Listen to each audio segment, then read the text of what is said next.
આધાર free update કરવાની છેલ્લી તારીખ લંબાવવામાં આવી છે। શું તમે નથી જાણતા કઈ તારીખ છે? તો આ વિડીયો અંત તક જરૂરથી જોશો। આધાર કાર્ડ સૌથી મહત્વપૂર્ણ દસ્તાવેજ છે। બેંક એકાઉન્ટથી લઈને હોટલ બુકિંગ સુધી દરેક વસ્તુ માટે આધાર કાર્ડ જરૂરી છે। અને સાથે જ 10 વર્ષથી જેમણે પોતાનું આધાર કાર્ડ અપડેટ નથી કર્યું તેઓ તેને તાત્કાલિક અપડેટ કરે, જેમાં અલગ અલગ માહિતી આપવામાં આવી છે। તો તેમાં માહિતી આપને જરૂરી લાગતી અપડેટ કરવામાં આવે। Unique identification authority of India હાલમાં ગ્રાહકોને મફતમાં આધાર કાર્ડ અપડેટની સુવિધા આપી રહી છે।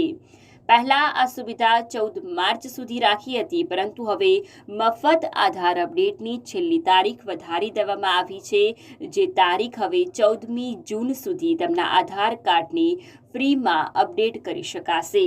જે પણ યુઝર હવે આધાર કાર્ડ ફ્રીમાં અપડેટ કરવા ઈચ્છે તે જલ્દી જ તેમના નામ, સરનામું, નંબર, ઈમેલ આઈડી કંઈ પણ અપડેટ કરવા માંગે છે તો ઓનલાઈન તમામ સુવિધા ફ્રીમાં કરાવી શકો છો।